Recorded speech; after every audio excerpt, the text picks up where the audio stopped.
शांति। 3 अगस्त 2025 की अव्यक्त मुरली से होमवर्क। आज की मुरली से फ्लो चार्ट को सामने देखते हुए किसी एक पॉइंट का मनन चिंतन करते उसे धारणा में लाने का लक्ष्य रखेंगे और देखेंगे इस फ्लो चार्ट से मेरे को क्या फ़ायदा होता है। जैसे कि आज की अव्यक्त मुरली है, विश्व की आत्माओं को दुखों से छुड़ाने के लिए मनसा सेवा को बढ़ाओ और संपन्न और संपूर्ण बनो। आज की मुरली से हम लक्ष्य लेते हैं बाप को और स्वयं को प्रत्यक्ष करने के लिए स्वयं को सर्व खजानों से संपन्न बनाने का पुरुषार्थ करना है।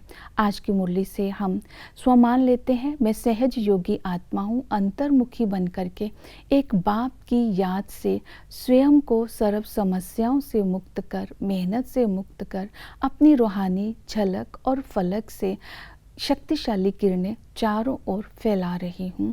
तो इस तरह सहज योगी बनकर के सारा दिन रहेंगे तो प्रैक्टिकल में होमवर्क लेंगे। अपने जीवन में जो बाबा ने आज हमें टाइटल्स दिया है, नॉलेजफुल और सक्सेसफुल, और इसके साथ साथ बाबा ने कहा नॉलेजफुल, सर्विसेबल और सक्सेसफुल बच्चे की विशेषताएं क्या होती हैं, आज मनन चिंतन करके लिखेंगे। आज की मुरली से हम पुरुषार्थ लेते हैं सर्व खजानों को संपन्न बनने से, सर्व खजानों से संपन्न बनने के लिए इस नशे में रहना है। मैं अखुट खजानों का मालिक हूँ। जैसे कि संगम पर बेहद का बाप सर्व बच्चों को, हर एक बच्चे को बेहद के खजाने एक जैसे देते हैं, एक जितना देते हैं, लेकिन धारणा करने वाले नंबर 1 और नंबर वार है। तो आज बाप दादा ने कहा कि बाप दादा की दिल की दुआएं हैं, सभी संकल्प, बोल, कर्म, संबंध, संपर्क में संपन्न रहने वाली श्रेष्ठ आत्माएं हैं, स्वदर्शन चक्रधारी आत्माएं हैं और मायाजीत आत्माएं हैं। तो ऐसी श्रेष्ठ आत्माएं अखुट खजानों की मालिक हैं। तो इस तरह आज इस नशे में रहना है। सर्व खजानों से संपन्नता का स्वरूप बनना है। स्वरूप बनने की निशानी क्या होगी? अविनाशी खजानों का स्वरूप चेहरे और चलन से स्पष्ट दिखाई देगा। ऐसे बच्चे जो सर्व खजानों से संपन्न होते हैं वो बाप के दिल तख्त नशीन होते हैं। उनके दिल में सदा ही बाप रहता है और सदा ही भरपूर होने के कारण वो हलचल में नहीं आते हैं और त्रिकालदर्शी होने के कारण वो क्या, क्यों, कैसे में नहीं जाते। जो हो रहा है अच्छा और जो होगा अच्छा। तो ये स्वरूप है जो खजानों से संपन्न है, उन बच्चों का ये स्वरूप है।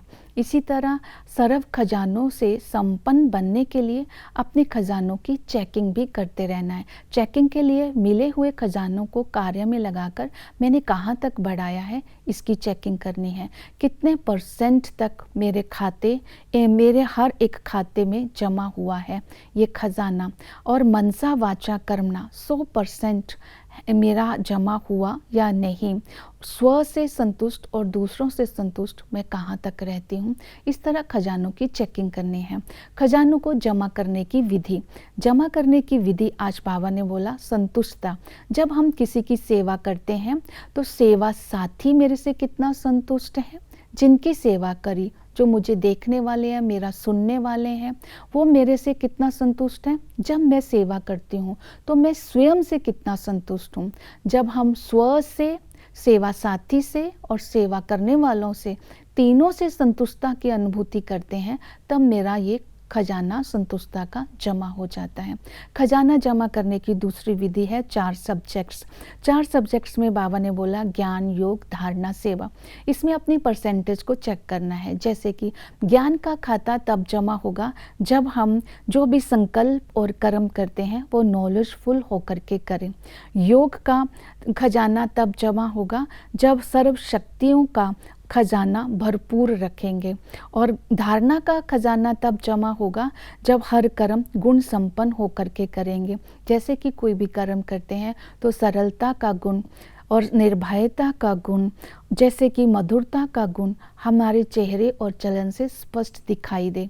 सेवा का खजाना तब जमा होगा जब स्वयं भी हल्के रहेंगे, लाइट रहेंगे, खुशनुमा रहेंगे, संबंध संपर्क वालों के प्रति संबंध संपर्क में आते समय सरब के दिल से हमारे प्रति दुआएं निकलेंगी, तो अब ये चारों सब्जेक्ट्स का खजाना जमा होगा। इस तरह बाबा ने खजानों को जमा करने की विधि बताई। भाव, भावना और बोल, इन तीनों में भाव, भावना और स्वभाव और बोल, इन चारों में जब हमारा परसेंटेज फुल होगी तब हमारा जमा का खाता होगा। जैसे कि जब हम किसी की सेवा करते हैं तो हमारा निमित्त भाव होना चाहिए, निर्माण भावना होनी चाहिए, सरल स्वभाव होना चाहिए, निर्मल स्वभाव और निर्मल वाणी होनी चाहिए। अगर कहीं भी कोई कमज़ोरी रह गई तो परसेंटेज में कमी आ जाएगी। तो इस तरह ये विधियां बताई अपने खजानों को संपन्न बनाने की। खजानों को संपन्न बनाना है, कुछ धारणाओं पर भी अटेंशन देना है। हमें समझदार बन करके रहना है। जब कोई चीज़ खराब देता है तो उस बात को अपने अंदर समाना नहीं है। अगर हमने समा कर उसी व्यवहार में उसके साथ आए हैं तो समझदार नहीं कहलाएंगे। बात को समझना है, समाना नहीं है। फिर बाबा ने कहा कि तुम्हें अपनी साधना करते समय साधनों को आधार नहीं बनाना है। साधनों को यूज जरूर करना है लेकिन उनके वश नहीं होना है। जैसे कि कभी हम सेवा करते समय अपने चेहरे पर सीरियस ना हो, आवेश में ना आए, थकावट ये चेहरे और चलन से दिखाई ना दे और सरब के प्रति शुभ भावना, शुभकामना रहे तो हम दूसरों का उपकार कर सकेंगे। तो बाबा ने कहा सच्ची दिल वाले ही बाबा को बहुत पसंद है। तो सेवा तभी हमारी सफल होगी जब हम सेवा करते समय सच्चा दिल भी रखेंगे। ये धारणाएं जब हमारे अंदर होगी तब हम बाबा के आशाओं के दीपक बनेंगे।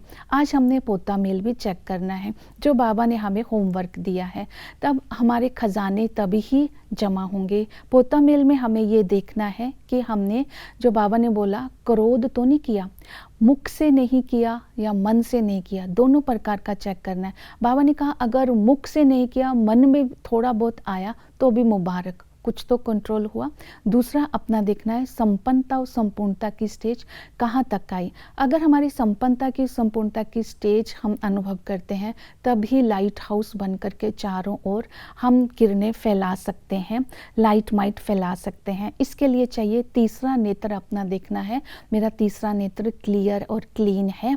जितना तीसरा नेत्र क्लियर और क्लीन होगा उतना ही ये सेवा हम कर सकते हैं। इसके साथ बाबा ने कहा जितना तुम अपनी संपूर्णता की स्टेज के नज़दीक होंगे उतना ही वरदाता, भाग्य विधाता बन करके चारों ओर हम नज़रों से आत्माओं को, विश्व की आत्माओं को निहाल कर सकते हैं। तो इस तरह अपने ये चार्ट चेक करना है। चार्ट में हमें ये भी देखना है मैं और मेरेपन से कितना मुक्त हुए। दो प्रकार का मैंपन को समाप्त मैंने कहाँ तक किया है।